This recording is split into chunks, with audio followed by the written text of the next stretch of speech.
అనుదినము దేవుని కృపావార్త కొరకు ఎదురు చూస్తున్న ఆత్మీయులారా, నేటి వాగ్దానముగా మీకు మేలు చేయని ఉద్దేశించున్నాను గనుక భయపడకుడి.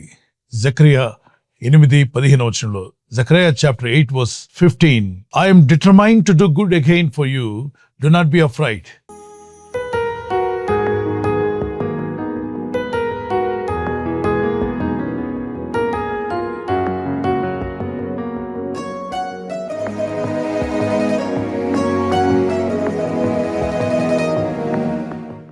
పరిస్థితులను చూసి, స్థితిగతులు, మరి జీవితంలో ఎదురయ్యేటువంటి అనేక విషయాలు మనల్ని భయపెడుతున్నప్పటికీ వాక్యంలో ప్రభు చెప్పిన మాట, నువ్వు భయపడవద్దు, ధైర్యంగా ఉండు, నీ విషయంలో ఒక తీర్మానం తీసుకున్నానంటున్నాడు దేవుడు. ప్రభు మన పట్ల ఏం తీర్మానం తీసుకున్నాడు? నీకు మేలు చేయని ఉద్దేశించున్నాను. ఆ దినాల్లో దేవుని ప్రజలైనటువంటి ఇజ్రాయేల్ విషయంలో దేవుడు చెప్పిన మాట, నేడు అదే దేవుడిని సేవిస్తున్న మనం మీ విషయంలో, మీ కుటుంబ విషయంలో, మీ ఆర్థిక విషయాలలో, మీ ఆత్మీయ జీవితంలో కూడా ఆయన మేలు చేయని ఉద్దేశించున్నాడు కనుక భయపడకండి. ఆయన ఉద్దేశించాడు, నిర్ణయించాడు ఇది జరగాలి అని. ఏమని? మీకు మేలు కలగాలని, మీరు వర్ధిల్లాలని, మీ జీవితంలో మీరు దేవునికి మహిమకరంగా జీవించాలని, ఎదుర్కొంటున్న ఈ పరిస్థితులు మీరు జయించుటకు మీకు శక్తి కలగాలని దేవుడు నిర్ణయించాడు కనుక దాన్ని ఎవరు ఆపలేరు. దైవ నిర్ణయం అనేది చాలా గొప్పది. ఇది దేవుని మూలంగా కలిగినది అంటాం. అవును, దేవుని మూలంగా కలిగిన విషయాలు కానీ, దైవ నిర్ణయం వల్ల జరిగేవి కానీ ఏ శక్తులు ఆపలేరు. దేవుడు మీకు చేయబోతున్న మేలుని ఈ లోకంలో ఎవరు ఆపలేరు. శత్రువులు కానీ, మీ మిత్రులు కానీ, మీపై అసూయపడేవారు కానీ, మీకు విరోధంగా మాట్లాడేవారు కానీ ఎవరు కూడా ఆయన స్టార్ట్ చేసిన మేలు ఆపలేరు. ఆయన తీర్మానాన్ని ఎవరు ఆపగలరు చెప్పండి? అందుకే విశ్వాసంతో ప్రార్థించు, నిరీక్షణ కలిగి ఉండు, దేవుని దగ్గర మొరపెట్టు. దేవుని ఎదుట మంచి మనసాక్షి కలిగి జీవిద్దాం, అలాగే మనుషుల ఎదుట కూడా మంచి మనసాక్షి కలిగి జీవిద్దాం. చూడండి, ఈ లోకంలో కొందరు కపట సహోదరులు కపటోపాయాలు పడుతూ ఎదుటి వారికి కీడు కలిగించాలని, దేవుని ప్రజలకు ఇబ్బంది కలిగించాలని, విశ్వసించి ప్రార్థిస్తున్న నీ జీవితానికి నష్టం కలిగించే విధంగా ఎన్నో ఎత్తుగడలు వేస్తూ ఉంటారు. మనందరికీ తెలుసు, పాత నిబంధనలో సౌలు రాజు కనిపిస్తాడు. ఇతడు దేవుడు అభిషేకించినటువంటి దావీదును రాజు కానివ్వకుండా ఆపాలని ఎన్నో ప్రయత్నాలు చేస్తాడు. సకల కుయుక్తులు పన్ని అతను లేకుండా చేయాలని పలు విధాలుగా ప్రయత్నం చేసి అతని మీద యుద్ధం ప్రకటిస్తాడు. మరి అతను ఎక్కడ కనబడి అతన్ని పట్టుకొని రమ్మంటాడు, అతను ప్రాణం తీయమంటాడు. ఎన్ని ఎత్తుగడలు వేసినా దేవుడు అభిషేకించిన దావీదుకి ఏమీ చేయలేకపోతాడు. ఎందుకంటే దేవుడు దావీదు విషయంలో మేలు చేయని ఉద్దేశించాడు కనుక దాన్ని ఎవరు ఆపలేకపోయారు. నమ్మికతో, విశ్వాసంతో ముందుకు సాగు. ఆ దేశాన్ని ఏళ్తున్న రాజే దావీదును చంపజూచినప్పుడు ఎటుపోవాలో అర్థం కాక ఫారెస్ట్లోకి వెళ్ళిపోయాడు. అడవుల్లో, చెట్ల మధ్యలో, గుహల్లో దాక్కోవడానికి ప్రయత్నం చేసి ఆయన ప్రార్థన అయితే మానలా. పరిస్థితులు బాలేకపోయినా ప్రార్థించాడు. అనుకున్నాడు ఇక నా పని అయిపోయిందని. కానీ దేవుడు నిర్ణయించాడు, నిశ్చయించాడు ఏమనంటే దావీదుకు మేలు చేయాలని. ఆయన నిర్ణయించిన కాలం రానే వచ్చింది. దావీదును బయటికి తీసుకొచ్చాడు. ఇతనికి విరోధంగా గొయ్యితో విన్న సౌలు హతమైపోయాడు. ఇతని దేవుడు నిలబెట్టి సుమారుగా 40 సంవత్సరాలు ఇజ్రాయెల్ నిలేవాడిగా, గొప్ప మహారాజుగా దేవుడు అతన్ని ఆశీర్వదించాడు.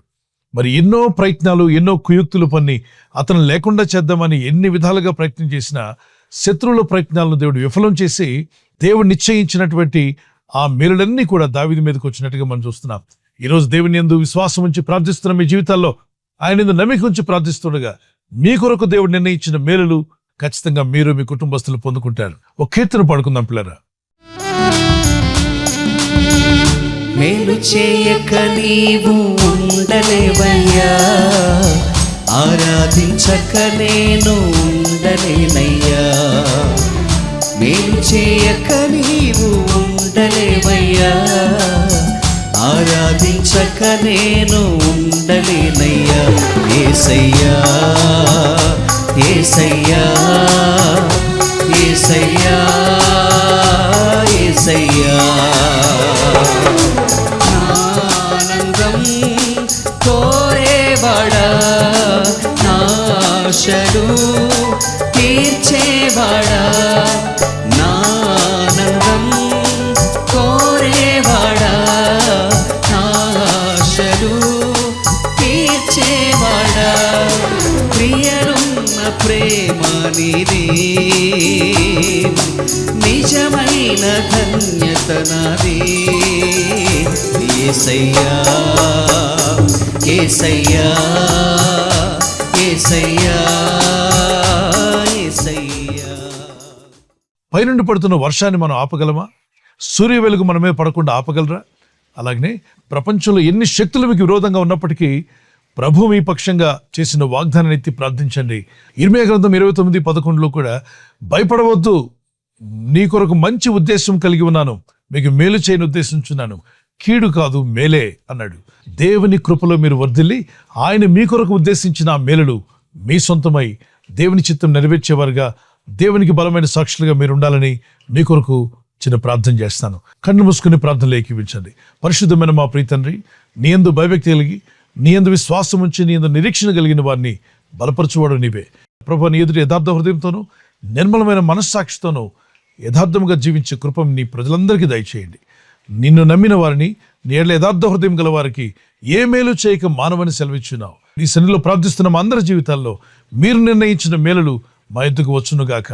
ఈరోజు ప్రార్థించి ప్రయత్నించబోతున్న శంకుస్థాపన అయిన, గృహప్రవేశమైన, ఒక బిజినెస్ ప్రారంభిస్తున్నా, ఉద్యోగ ప్రారంభానికి వెళ్తున్నా, ఒక మంచి కార్యక్రమాన్ని ప్రారంభిస్తుండగా, నేను వారి బిడ్డల వివాహం కొరకు ప్రయత్నాలు చేస్తుండగా, వారు చేస్తున్న ప్రయత్నాలు ఫలించలాగున మీ దూతలకు ఆజ్ఞాపించండి. ఎవరైనా హాస్పిటల్లో ఉన్నా, ఐసీయూలో ఉన్నా, ప్రభు ఎవరైతే సీరియస్ కండిషన్లో ఉండి బాధపడుతున్నారో వారికి యేసు నామములో స్వస్థతను అనుగ్రహించండి. కృంగిపోయిన వారిని లేవనెత్తండి. మీ గాయపడిన హస్తమును చాపి వారికి ఉన్న సకల రోగాల నుండి విడుదల ఇచ్చేయి. వారిని లేపి నడిపించడాన్ని సాక్షులుగా నిలబెట్టుకోండి. ఈ ఉదయకాలం ప్రతి రోగి యేసు నామములో స్వస్థత నొందునుగాక. తండ్రి, ఈ దినం ఎవరైతే ప్రయాణమై వెళ్ళబోతున్నారో, అది రైలు మార్గమైనా, ఆకాశ మార్గమైనా, బస్సుల్లో, వాహనాల్లో ఎక్కడ ప్రయాణం చేస్తున్నా, రోడ్డు మార్గంలో ఏ వాహనంలో వారు ప్రయాణం చేస్తున్నా, నీ ప్రజలకు కాపాడే దూతలను పంపండి. ప్రభు, మీరు అనుగ్రహించే మేలులు పొందేవారుగా, అర్హమైన పాత్రలుగా మా జీవితాలను స్థిరపరచండి, బలపరచండి. ప్రభు, నీ చిత్తంలో మేము కొనసాగులాగున మీ సహాయం మాకు అనుగ్రహించి, ఇదిగో ఈ ప్రజలందరినీ కూడా బలపరచమని, నీ రాకడకు సిద్ధపరచండి. నీ ఉద్దేశంలో మా పట్ల నెరవేర్చి నీ సాక్షులుగా నిలబెట్టుకోమని యేసుక్రీస్తు పరిశుద్ధ నామములో అడుగుచున్నాను నా పరలోకపు తండ్రి. Amen, amen. ఈ వాగ్దానాన్ని మీతోనే ఉంచుకోకుండా లైక్ చేయండి, షేర్ చేయండి. అనేకులు ఈ యొక్క ఛానల్ సబ్స్క్రైబ్ చేసుకోమని తెలియపరచండి. సబ్స్క్రైబ్ చేయని వారు కూడా సబ్స్క్రైబ్ చేయండి. దేవుని దయలో, దేవుని కృపలో మీరు వర్ధిల్లుదురుగాక. ప్రభు కృప మీకు, మీ కుటుంబాలకు తోడే నడిపించునుగాక. ఆమేన్. God bless you.